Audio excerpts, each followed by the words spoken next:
के नियम के अनुप्रयोग। और सबसे पहला जो अनुप्रयोग चल रहा है वो चल रहा है गाउस के नियम से अनंत रेखीय आवेश या रेखीय आवेशित तार के कारण उत्पन्न विद्युत क्षेत्र की तीव्रता।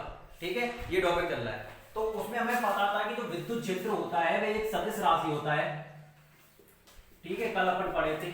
और सदिश होगा तो उसमें दो चीजें होंगी, एक तो उसकी दिशा होगी और दूसरा उसके पास में क्या होगा, परिमाण होगा। ठीक है, तो कल हम दिशा के लिए अपन पूरा ड्राइव किए थे, डायग्राम वगैरह बनाए थे। ठीक है, आज हम क्या निकालेंगे, परिमाण निकालेंगे। ठीक है, जो दिशा होती है वो हमने सीख लिया है कि अगर आवेशित तार है उस तार के ऊपर अगर हमने प्लस क्यू आवेश अगर वितरित किया है, ठीक है, अगर प्लस क्यू आवेश अगर वितरित किया है तो उस तार के लंबवत बाहर की ओर क्या होगी, विद्युत क्षेत्र की दिशा होगी। अगर मान लो पॉइंट यहां पर है तो यहां पे लंबवत, यहां पॉइंट है तो यहां लंबवत, यहां पर है, कहीं भी आप पॉइंट लो उस तार के सामने, हमेशा कहां दिशा होगी, लंबवत बाहर की ओर। अगर इसी आवेश को अगर क्या कर दिया जाए, माइनस आवेश वितरित कर दिया जाए, तो माइनस आवेश वितरित होने की वजह से क्या होगा, जो दिशा होगी विद्युत क्षेत्र की वो जस्ट अपोजिट हो जाएगी। वह किस डायरेक्शन में हो जाएगी, तार के लंबवत अंदर की ओर। ठीक है, यहां तक अपन देख चुके हैं। आज अपन को देखना है क्या कि जो इसका परिमाण होगा वह कितना होगा। चलो मान लिया कि आवेशित तार है, उसके ऊपर प्लस आवेश है, पता है प्लस आवेश से। और एक चीज को अपने दिमाग में बैठा लो कि कभी भी अगर प्लस क्यू आवेश होगा कहीं, किसी भी पृष्ठ पर, किसी की वस्तु पर, कहीं भी, उससे हमेशा विद्युत क्षेत्र बाहर की ओर निकलता है। ठीक है, कहां जाएगा, बाहर की ओर जाएगा। अगर माइनस क्यू आवेश है तो उसमें हमेशा विद्युत क्षेत्र किधर आएगा, अंदर की ओर आएगा। दो चीजें हैं, प्लस है तो बाहर, माइनस है तो अंदर, बिना कंफ्यूजन के लिख देना है। चलो आज हम देखते हैं इसका परिमाण कितना होगा, जो इसका सेकंड पार्ट है। तो देखो इसके लिए अपन को क्या करना है कि कोई एक, मान लो एक आवेशित तार है अनंत लंबाई का, तो अनंत लंबाई है तो ऊपर डॉट डॉट डॉट बढ़ा दो और नीचे डॉट डॉट डॉट कर दो। ये दिखाएगा कि तार कैसा है, अनंत लंबाई का है। ठीक है, अच्छा, तो अगर हम इस पे क्या कर दिया, हमने इसको प्लस आवेश दे दिया, तो प्लस आवेश जो होगा आवेशित तार के पूरी लंबाई पर समान रूप से क्या हो जाएगा, वितरित हो जाएगा। इतने लाइन समझ में आई। एक हमने तार लिया अनंत लंबाई का, ठीक है, या अनंत रेखीय आवेशित तार है अपने पास में, उसको हमने क्या किया हुआ है, प्लस आवेश दिया हुआ है। और प्लस आवेश देने के बाद में जितना भी प्लस आवेश के ऊपर वितरित होगा वह समान रूप से क्या हो जाएगा, वितरित हो जाएगा। हम इस तार से कुछ दूरी पर कोई पॉइंट लेते हैं क्या, P। ठीक है, अच्छा, तो अब हमेशा ध्यान रखना, अगर आपको विद्युत क्षेत्र की तीव्रता को ज्ञात करना है, जिस भी पृष्ठ के कारण, रेखीय तार के कारण या किसी गोले के कारण, कुछ भी हो आपके पास में, तो हमेशा जिस बिंदु पर आपको ज्ञात करना है, तो आपको यह प्रयास करना है कि यह बिंदु जिस पर आपको क्या ज्ञात करना है, विद्युत क्षेत्र की तीव्रता को ज्ञात करना है, यानी P पॉइंट। इस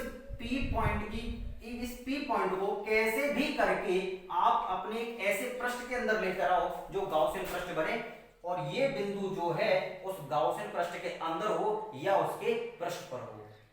ठीक है, तो हम क्या करेंगे कि एक R त्रिज्या का, ठीक है, और L लंबाई का इस P पॉइंट से होते हुए एक गाउसियन पृष्ठ की क्या करेंगे, कल्पना करेंगे। ठीक है, तो हम क्या करेंगे, इस P पॉइंट को गाउसियन पृष्ठ पर ले लेंगे। ठीक है, कुछ इस तरीके से, और गाउसियन पृष्ठ हमारा कैसा बनेगा, बेलनाकार बनेगा, कुछ इस तरीके से। ठीक है, तो P पॉइंट कहां पर स्थित है, इस गाउसियन पृष्ठ के, गाउसियन जो पृष्ठ है बना उसके पृष्ठ पर हमारा कौन सा बिंदु स्थित है, वह बिंदु P स्थित है जहां पर हमें विद्युत क्षेत्र की तीव्रता को क्या करना है, ज्ञात करना है। ठीक है, तो सबसे पहला पॉइंट क्या है, ठीक है, कि माना अपने पास में, माना कि एक अनंत रेखीय आवेशित तार है जिसको प्लस क्यू आवेश दिया गया है। ठीक है, इतना लिखने के बाद अपन क्या करेंगे कि हम R त्रिज्या का तथा L लंबाई का एक गाउसियन पृष्ठ की क्या करते हैं, कल्पना करते हैं, जिसके वक्र पृष्ठ पर P बिंदु स्थित है जहां पर हमें विद्युत क्षेत्र की तीव्रता को ज्ञात करना है। ठीक है, मैंने तुमको पहले ही लिखाया था जब गाउस के अनुप्रयोग हम शुरू कर रहे थे, क्या कर रहे थे हम शुरू, तब मैंने उसमें पॉइंट लिखाया था कि आपको किस तरीके से आपको गाउसियन पृष्ठ की कल्पना करनी है और फिर वहां पे आपको बिंदु मानना है और फाई निकालना है। चलो, तो हमें क्या ज्ञात करना है, इस P पॉइंट पर विद्युत क्षेत्र की तीव्रता को ज्ञात करना है। ठीक है, अब जरा देखो कि इस पूरे पृष्ठ पे ये प्लस आवेश स्थिर है। ठीक है, ये ऊपर भी है और नीचे भी है। ठीक है, तो हमें तो सिर्फ उतने आवेश से मतलब है जो कि इस गाउसियन पृष्ठ के अंदर है। ऊपर क्या है नीचे क्या है हमें कोई मतलब नहीं है, उससे हमें मतलब नहीं रखना है। हमें सिर्फ कौन से आवेश से मतलब रखना है और कितने तारे से मतलब रखना है, जितना तार इस गाउसियन पृष्ठ के अंदर है। ठीक है, अच्छा, तो तुमको पता है कि फाई निकालने के लिए क्या चाहिए, दो चीजों का आपके पास में ज्ञान होना चाहिए कि आपको पता होना चाहिए कि सदिश क्षेत्रफल क्या होता है और आपको पता होना चाहिए कि फ्लक्स कैसा होता है। ठीक है, तो देखो जो सदिश क्षेत्रफल होगा इस पृष्ठ पर वो कैसे होगा, इस पृष्ठ पर तीन पृष्ठ आपके सदिश क्षेत्रफल में बनेंगे, यानी तीन पृष्ठ बनेंगे। एक कौन सा है, जो इसके वक्र पृष्ठ है। एक कौन सा है, एक नीचे की तरफ एक वृत्त होगा और एक वृत्त कहां पे होता है, ऊपर की ओर होता है। देखिए ठीक है, ऐसे देखो ये बेलन है, बेलन के कितने पृष्ठ है इसमें आपके गिनती देखो, एक तो ये है, एक इस पृष्ठ से फ्लक्स निकलेगा, एक यहां से निकलेगा और एक आगे से निकलेगा। तो तीन पृष्ठ हुए कि नहीं हुए, एक ये वाला, एक ये और एक ये। ठीक है, तो हम इसमें क्या देख रहे हैं, हम इसमें तीन पृष्ठ देख रहे हैं, यानी तीन, पहला पृष्ठ कौन सा है, ऊपर की ओर वृत्ताकार पृष्ठ, दूसरा पृष्ठ कौन सा है, नीचे की ओर वृत्ताकार पृष्ठ, और तीसरा कौन सा है, इस बेलन का वक्र पृष्ठ। तीन पृष्ठ है कि नहीं, जो सदिश क्षेत्रफल होता है वह हमेशा पृष्ठ के कहां पर होता है, लंबवत हम मानते हैं। ठीक है, अब मान लो यहां पे हमने कोई अल्पांश लिया।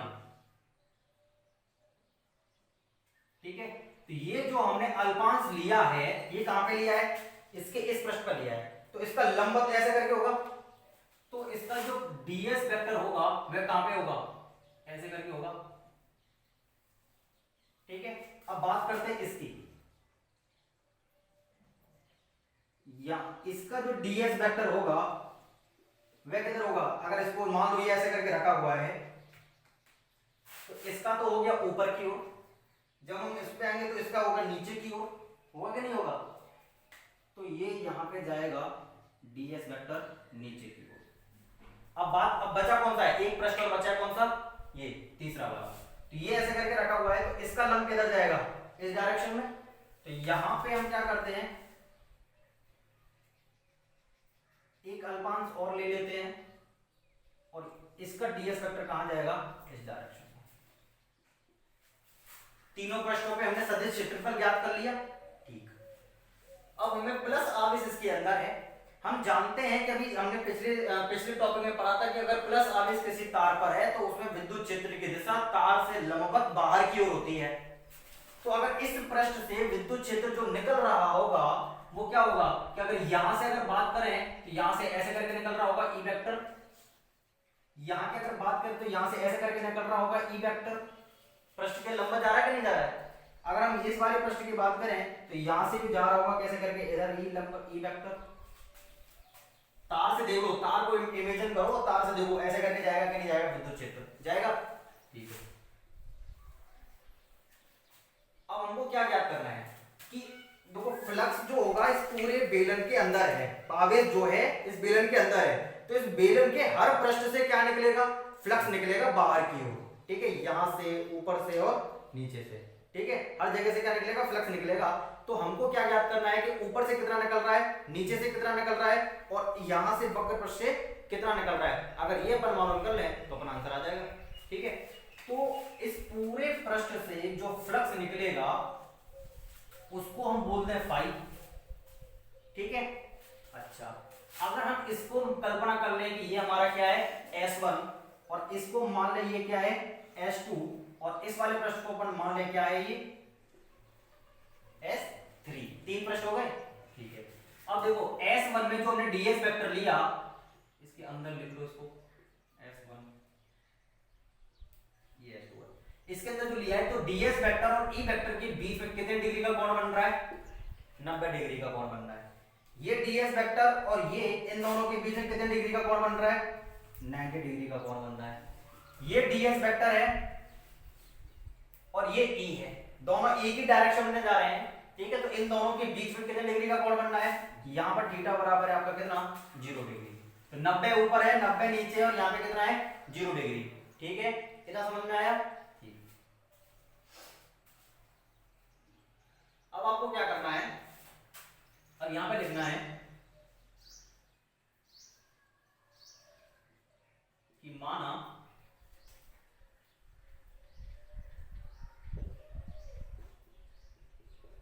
चित्रानुसार, या माना हटा दो, चित्रानुसार एक अनंत लंबाई का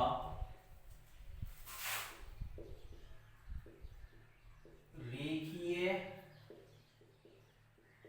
आवेशित तार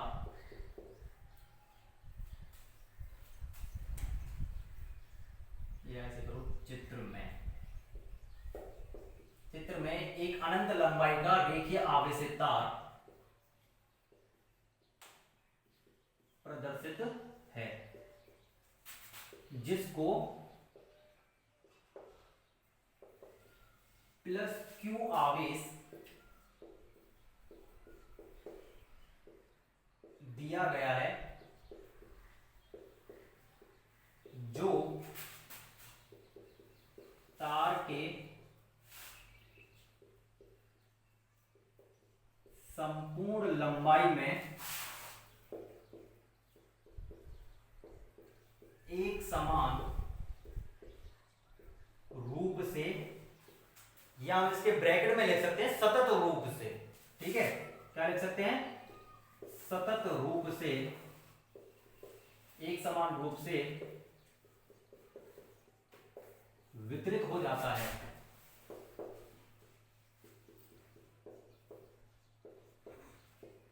ठीक है, हम स्मॉल r त्रिज्या तथा l लंबाई के एक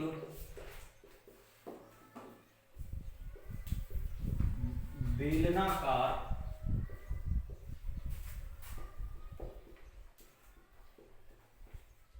गाउसीय पृष्ठ की कल्पना करते हैं।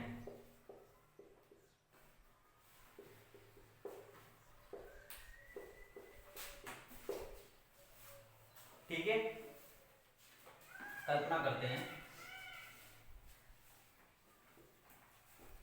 तब हम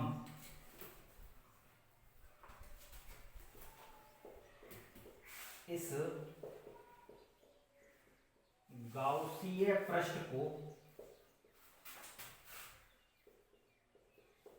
तीन भागों में विभाजित कर सकते हैं। ठीक है, तीन भागों में क्या कर सकते हैं, हम उसको विभाजित कर सकते हैं। कौन कौन सा है? पहला, ऊपर की ओर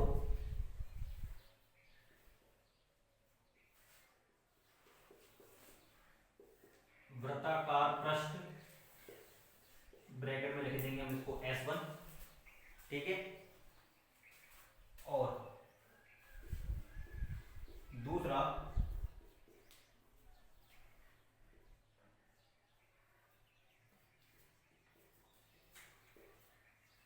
नीचे की ओर वृत्ताकार पृष्ठ, और ये कौन सा हो जाएगा? S2, ठीक है। अब इसको जल्दी से लिख लो, ये डायग्राम बना लो, या पहले ये लिख लो फिर ये डायग्राम बना लो, और उसके बाद में मैं इसको मैं साफ कर देता हूं। आप स्क्रीनशॉट ले लो या वीडियो को रोक के लिख लो इतना।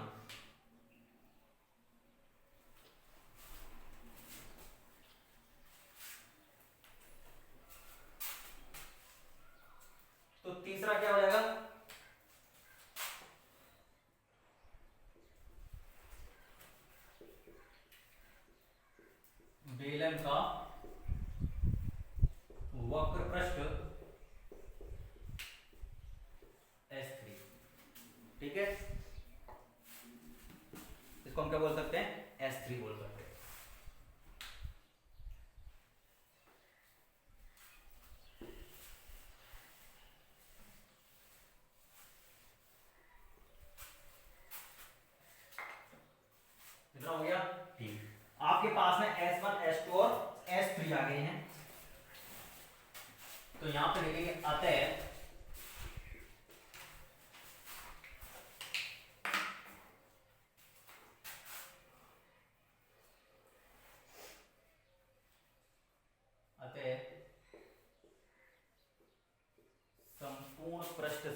से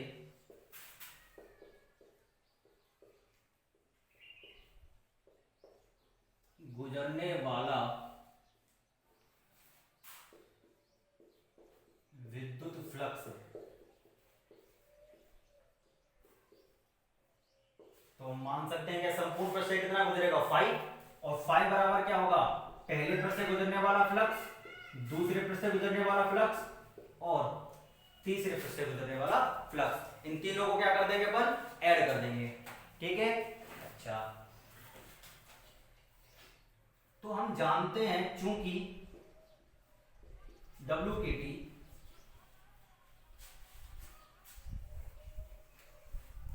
हम क्या जानते हैं, हम जानते हैं कि फाई बराबर हमने पढ़ रखा है क्या, E vector dot ds vector, यही पढ़ा है ना। ठीक है, अच्छा तो हम यहां पे क्या ले सकते हैं कि जो आपका फाई आएगा 1 के लिए यहां 1 लगा देंगे, 2 के लिए 2 लगा देंगे, 3 के लिए 3 लगा देंगे। इधर देखो फाई 1 कैसा बन जाएगा, यहां पे हम लिख सकते हैं क्या S1, S1 का मतलब क्या है, पहले पृष्ठ के लिए, तो यहां पे हो जाएगा क्या, इसको अपन ये भी तो कह सकते हैं close integration E ds cos theta, कोई दिक्कत तो नहीं ना। ठीक, तो ये हो जाएगा E ds cos theta plus इसके लिए क्या बनेगा, यहां पे आएगा S2 क्योंकि दूसरे पृष्ठ की हम बात कर रहे हैं, दूसरे पृष्ठ के लिए अपन बात कर रहे हैं तो वो भी क्या होगा अपने पास में E ds cos theta plus S3 और ये क्या हो जाएगा E ds cos थीटा। ठीक है, phi equal to S1 E ds cos, पहले पृष्ठ पर जो थीटा का मान है वह कितना डिग्री है, 90 डिग्री, क्योंकि विद्युत क्षेत्र इस दिशा में है और क्षेत्रफल सदिश ऊर्ध्वाधर दिशा में, तो कितने डिग्री का कोण बनना है, 90 डिग्री का कोण बनना है। तो यहां पे क्या आ जाएगा cos 90 प्लस S2 के लिए अगर बात करेंगे तो S2 पर भी हमारा cos की वैल्यू कितनी, थीटा की वैल्यू कितनी है, 90 डिग्री है, प्लस S3 के लिए अगर हम बात करेंगे तो यहां पे जो cos थीटा की यानी cos में जो थीटा है उसकी वैल्यू कितनी है, 0 डिग्री है, तो यहां पे आ जाएगा क्या 0 डिग्री। ठीक है, cos 90 की वैल्यू होती है 0, तो ये दोनों पोर्शन क्या हो जाएंगे, 0 0 हो जाएंगे, सिर्फ बचेगा क्या अपने पास में E ds cos 0, और cos 0 की वैल्यू होती है क्या 1। ठीक है, तो फाई इक्वल टू आपके पास में क्या आ जाएगा S3 E ds, क्या आ गया आपके पास में phi equal to E ds। ठीक है, जरा इतना लिख लो, मैं फिर इसको मैं साफ करता हूं।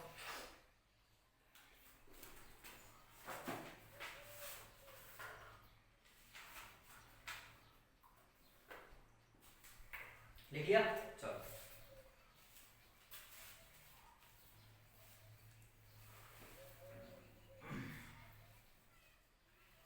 अब जरा देखो, जो अपने पास में जो फाई निकला है मैं इसको ऊपर से भी साफ कर रहा हूं। ठीक है,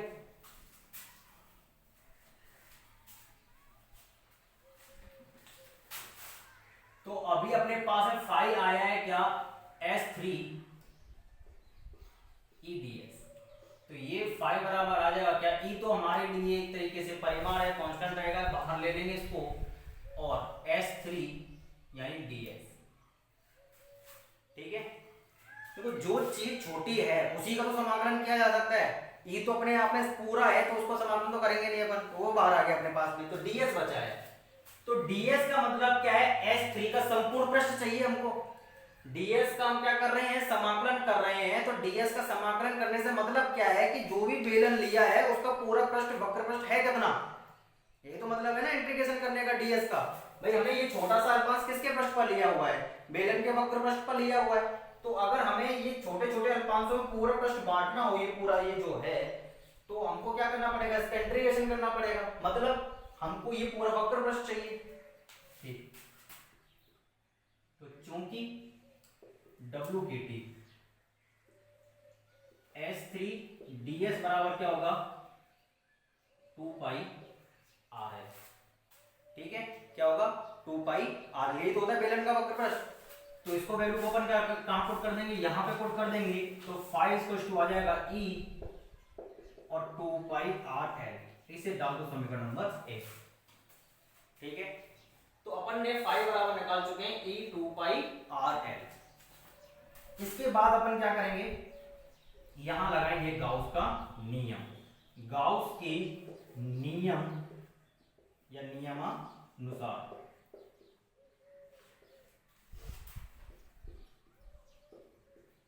संपूर्ण पृष्ठ से गुजरने वाला फ्लक्स, हमने अपनी तरफ से कैसे निकाला है, फ्लक्स की परिभाषा अनुसार फाई बराबर कितना आया है, ई 2 पाई आर एल। गाउस के नियमानुसार भी तो फ्लक्स निकलता है, तो वो क्या कहता है, गाउस क्या कहता है कि फाई इक्वल टू क्या होगा, sigma Q upon epsilon not. ये होगा कि नहीं होगा? ठीक है, तो इसे डाल देते हैं हम क्या, समीकरण नंबर 2। ठीक है, अच्छा, तो समीकरण 1 व 2 से तो क्या हो जाएगा, इन दोनों को अपन क्या कर सकते हैं, इक्वल में रख सकते हैं। ठीक है, तो ये क्या हो जाएगा, e 2 pi r l is equal to summation q upon में एप्सिलॉन नॉट। क्या आ जाएगा, summation q upon epsilon naught. तो दोनों जो समीकरण है बराबर हो जाएंगे, क्यों, क्योंकि ये भी फाई की वैल्यू है, ये भी फाई की वैल्यू है, दोनों वैल्यू को हम क्या कर सकते हैं, बराबर कर सकते हैं। तो ये अपन ने क्या कर दिया, बराबर कर दिया। ठीक है,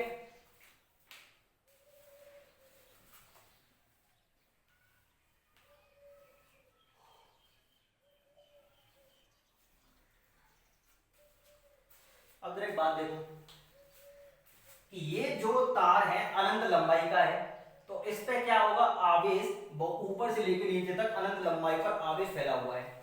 हमें कौन से आवेश की बात कर रहे हैं, इस वाले आवेश की बात कर रहे हैं।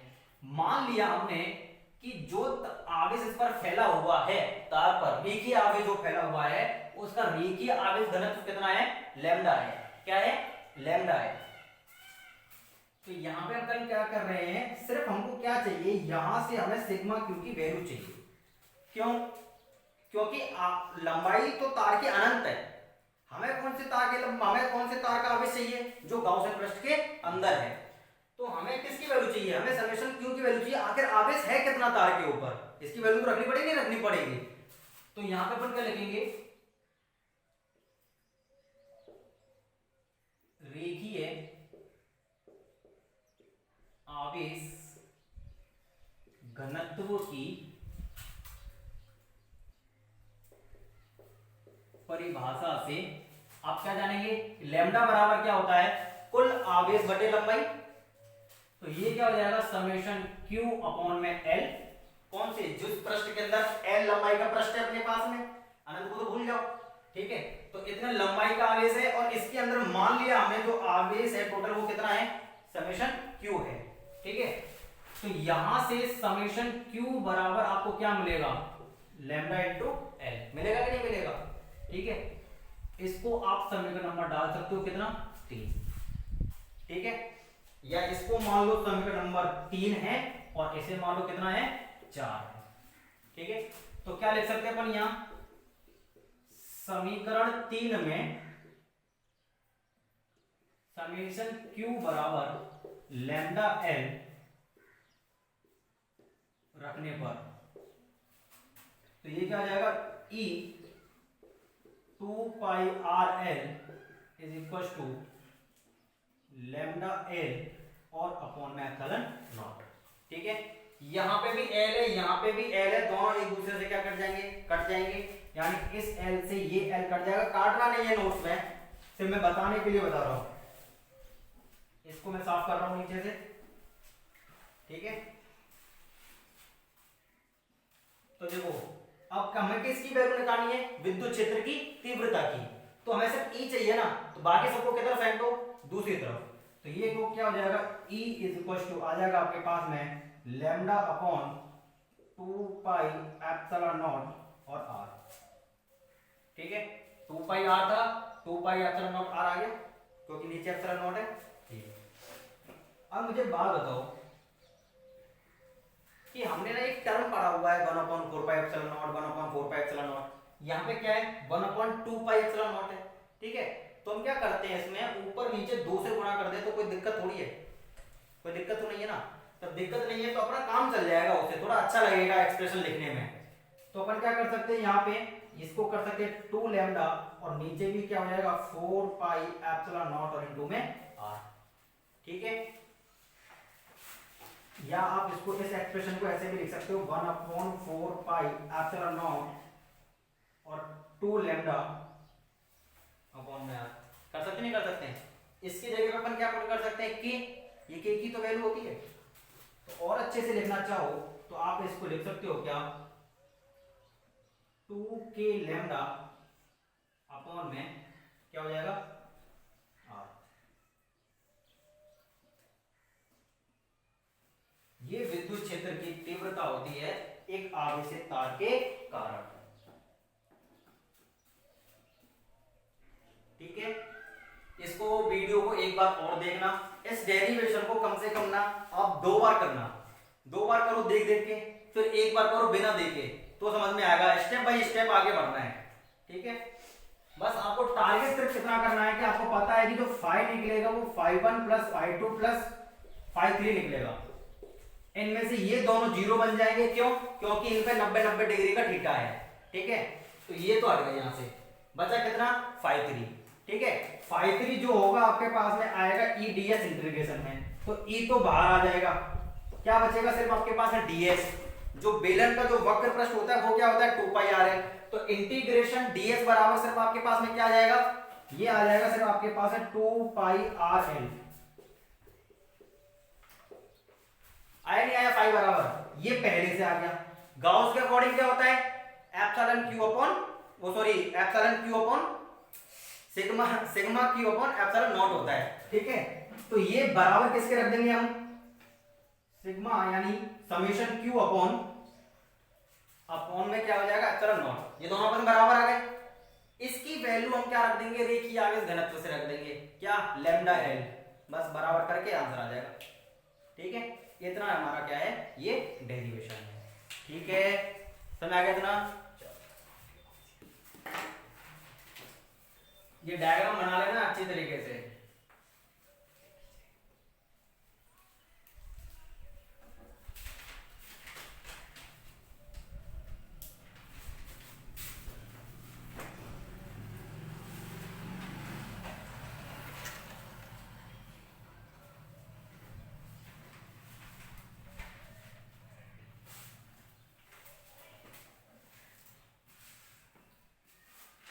तो आपका क्या हो गया है, एक अनुप्रयोग आपका क्या हो गया है कंप्लीट हो चुका है। ठीक है, तो पहला हमारा अनुप्रयोग क्या था गाउस के नियम का, गाउस के नियम से अनंत रेखीय आवेश के कारण उत्पन्न विद्युत क्षेत्र की तीव्रता को ज्ञात करना। गाउस का नियम लगा के नहीं लगा, तो दिशा को ध्यान रखना है और किसको ध्यान रखना है, गाउस के नियम को क्या करना है ध्यान में रखना है। ठीक है, चलो अब अपन नेक्स्ट वाला करते हैं। क्या था अपने पास में नेक्स्ट, गाउस के नियम से अपरिमित अचालक आवेशित परत के कारण विद्युत क्षेत्र की तीव्रता। तो दूसरा वाला मैंने आपको 6 अनुप्रयोग लिखा चुका हूं, मैं आपको उन 6 अनुप्रयोग में दूसरा वाला अनुप्रयोग देखो वो क्या है।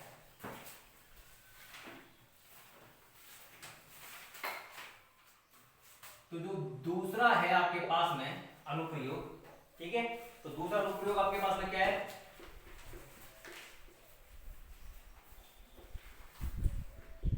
गाउस के नियम से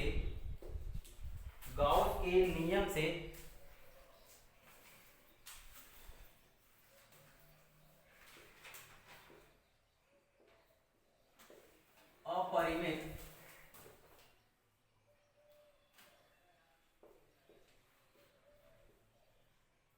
अचालक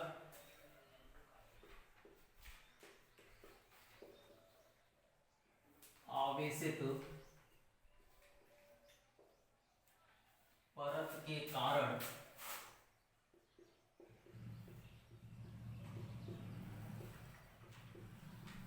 विद्युत क्षेत्र की तीव्रता या विद्युत क्षेत्र कुछ भी लिख सकते हैं।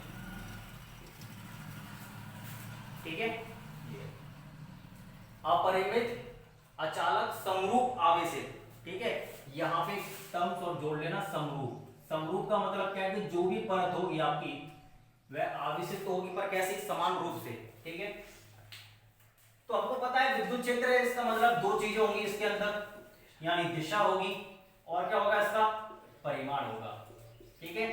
अभी हम पहले, सबसे पहले बात किसकी करते हैं, अगर आवेशित परत हो तो उसकी वजह से जो विद्युत क्षेत्र होगा वह कैसे होगा, ठीक उसी तरीके से निकालेंगे जैसे हमने पिछली बार में निकाला था, ठीक है। बस समझना है, बस आपको कहानी तो वही होगी, ठीक है। मान लो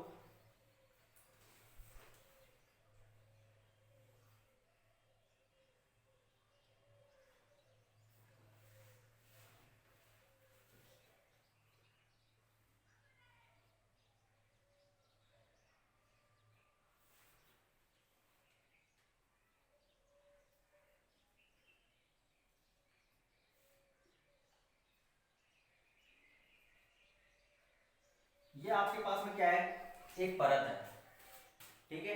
परत बोले तो एक प्लेट तरीके से, ठीक है।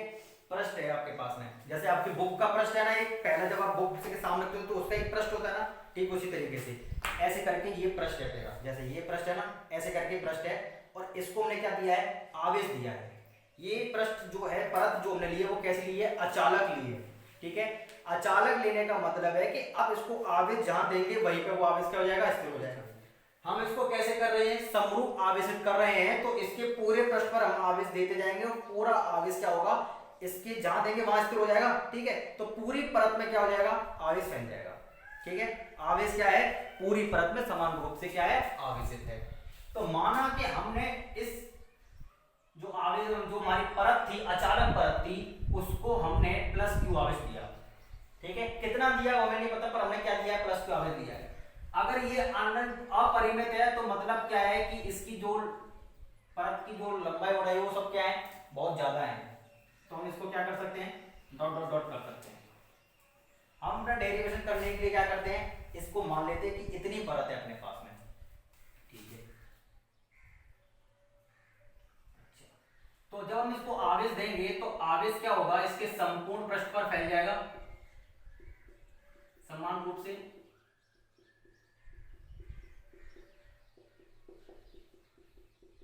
कुछ इस तरीके से,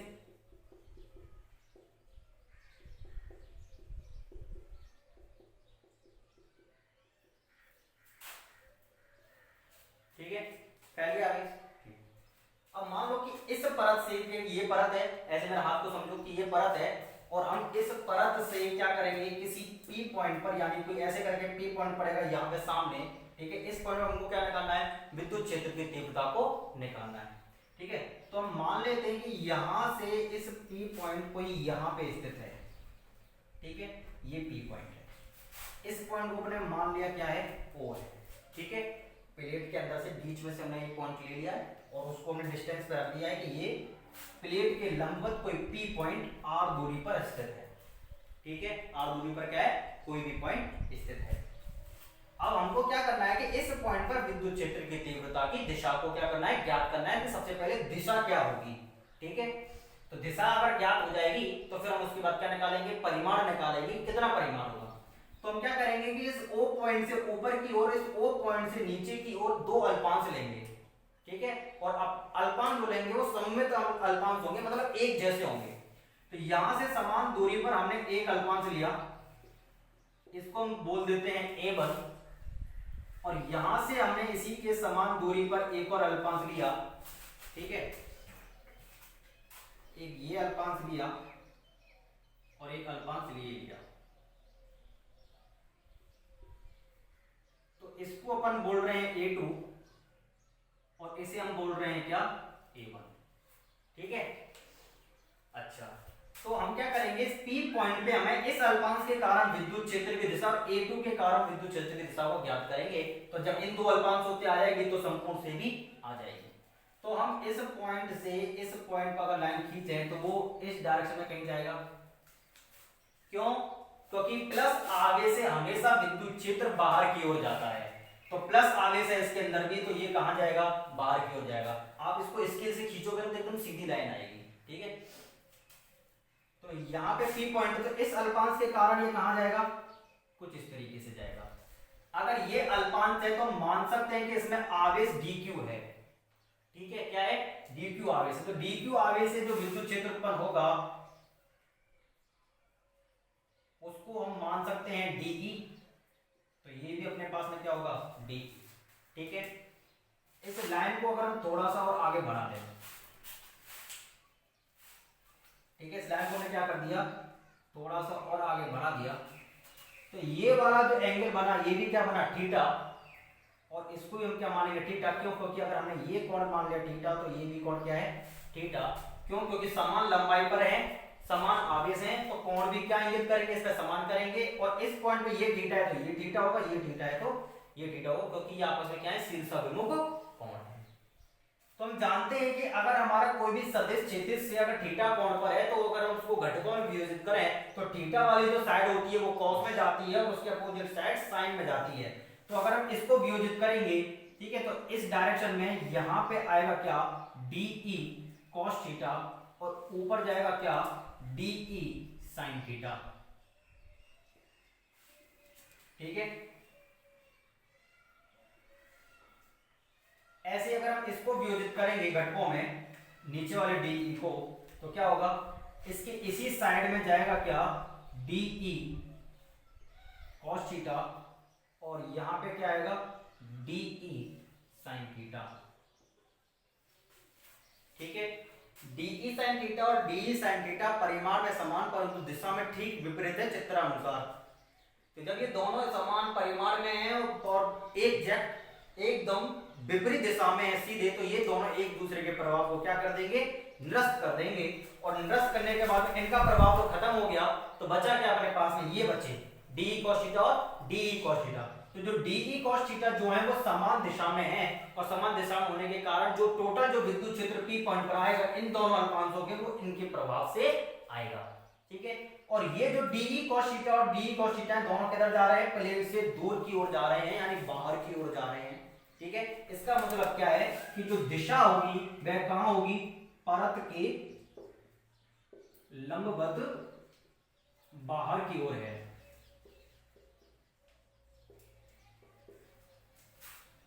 कि नहीं है, तो ठीक उसी तरीके से है जिस तरीके से ये अपना प्लेट की वजह से निकल रहा है। ठीक है, तो अपन को क्या करना है, ये डायग्राम बनाना है।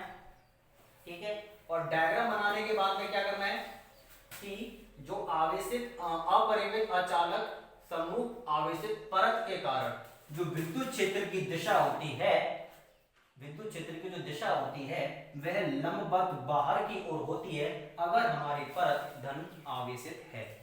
ठीक है, फिर नेक्स्ट पॉइंट में क्या लिखेंगे कि अपरिमित अचालक समरूप आवेशित परत के कारण उत्पन्न विद्युत क्षेत्र की दिशा परत के लंबवत अंदर की ओर होगी अगर परत ऋण आवेशित है।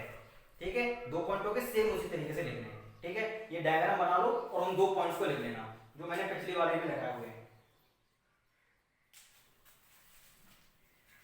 वीडियो को पॉज कर लो या स्क्रीनशॉट ले लो इसके, यहां पे देख सकते हैं अगर परत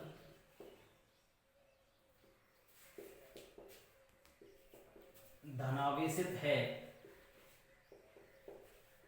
तो चित्रानुसार विद्युत क्षेत्र की दिशा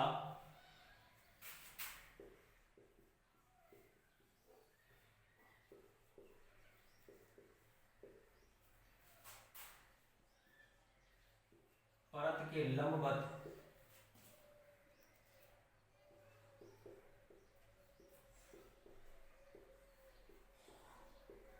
बाहर की ओर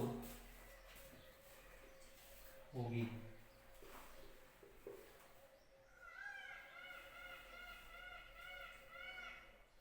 हम इस निष्कर्ष पर कैसे पहुंचे, क्योंकि अगर दो अल्पांशों की वजह से बाहर की ओर आ रहा है तो इसी प्रकार हम बाकी के अल्पांशों को भी देखेंगे तो सभी की वजह से कहां आएगी, बाहर की ओर ही आएगी। तो संपूर्ण परत से भी किधर होगी दिशा, बाहर की ओर होगी, लंबवत।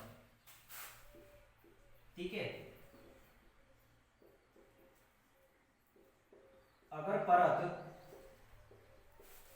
ऋणावेशित है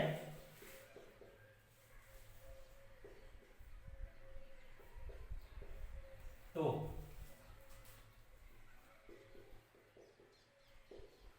चित्रानुसार विद्युत क्षेत्र की दिशा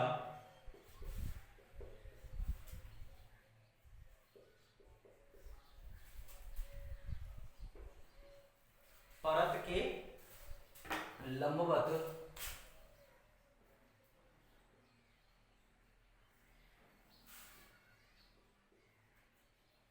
अंदर की ओर होगी।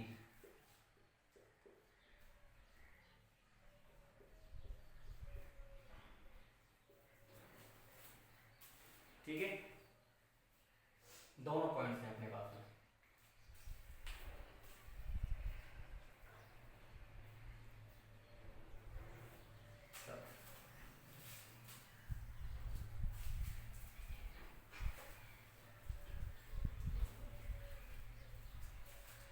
अब अपन क्या ज्ञात करते हैं, इसके P बिंदु पर जो भी बाहर की ओर स्थित है उस पर विद्युत क्षेत्र की तीव्रता का परिमाण क्या होगा। ठीक है,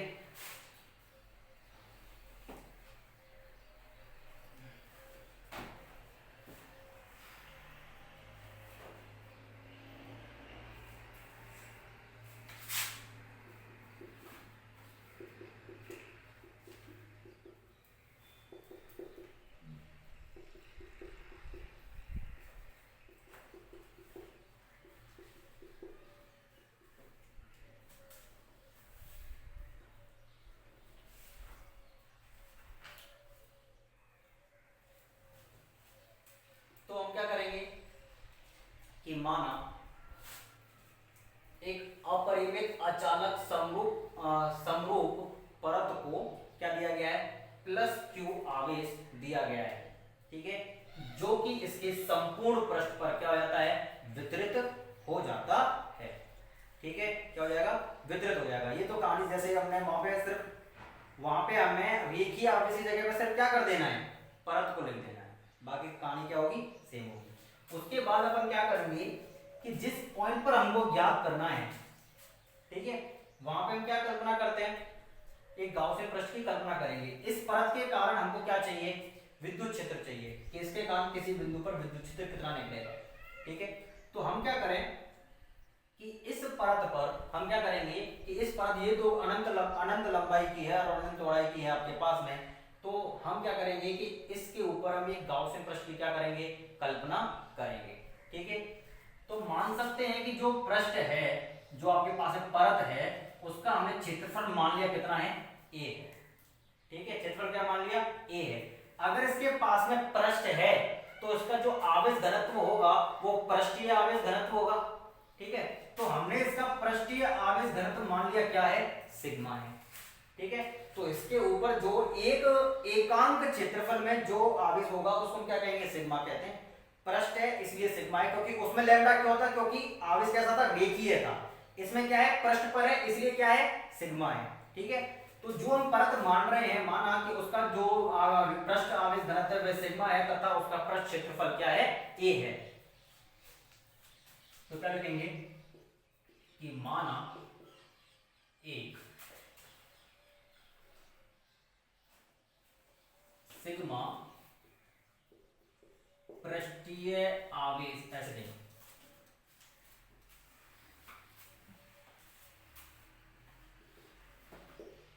एक क्षेत्रफल वाली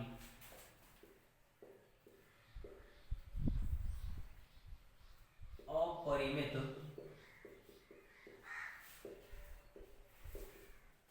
अचालक परत को प्लस क्यू आवेश वितरित किया गया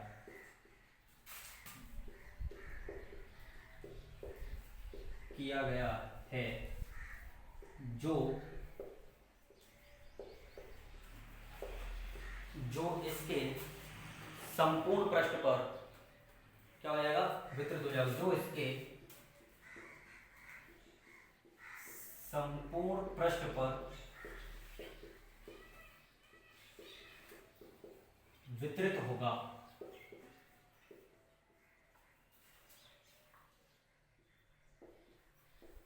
माना आवेशित परत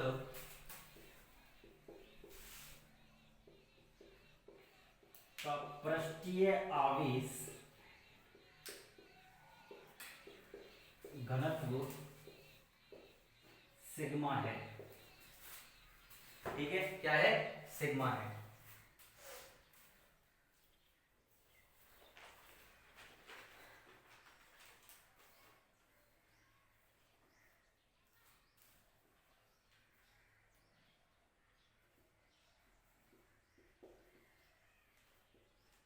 अब हम परत के पृष्ठ से होकर एक गाउसीय पृष्ठ की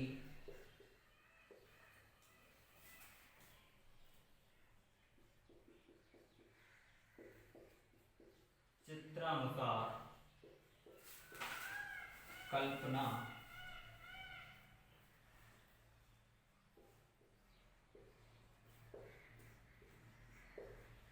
करते हैं, जो कि बेलनाकार है। ठीक है, जल्दी से लिखो, फिर इसको मैं साफ करता हूं।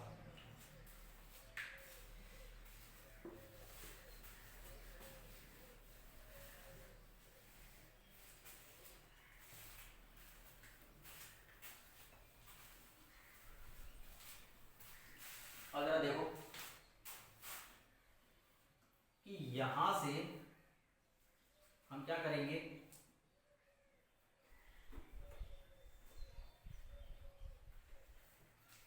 एक गाउसियन पृष्ठ बनाएंगे जो कि कैसा होगा? बेलनाकार होगा। ठीक है,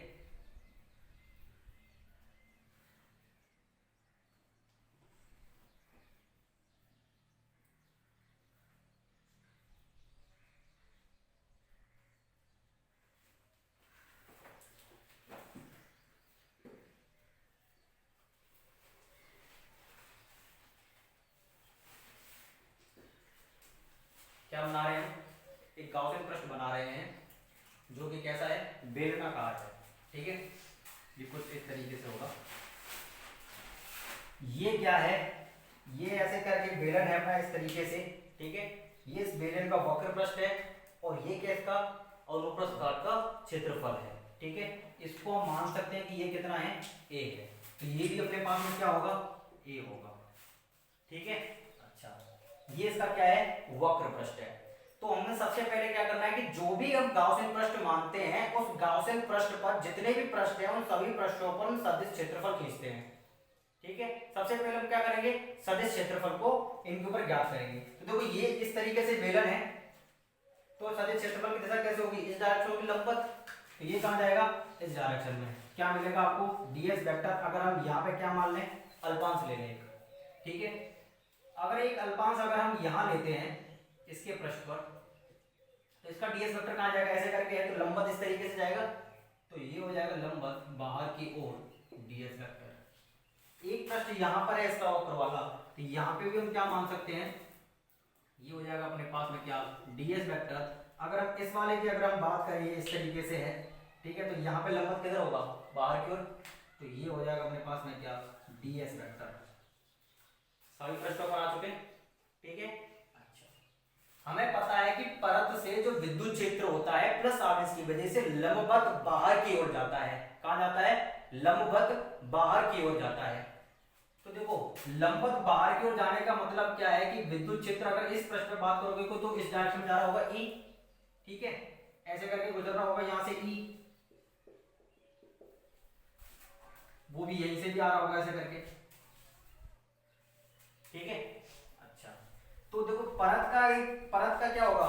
दो हिस्से होंगे ना, एक परत यहां से है और दूसरी परत कहां से है? यहां से है।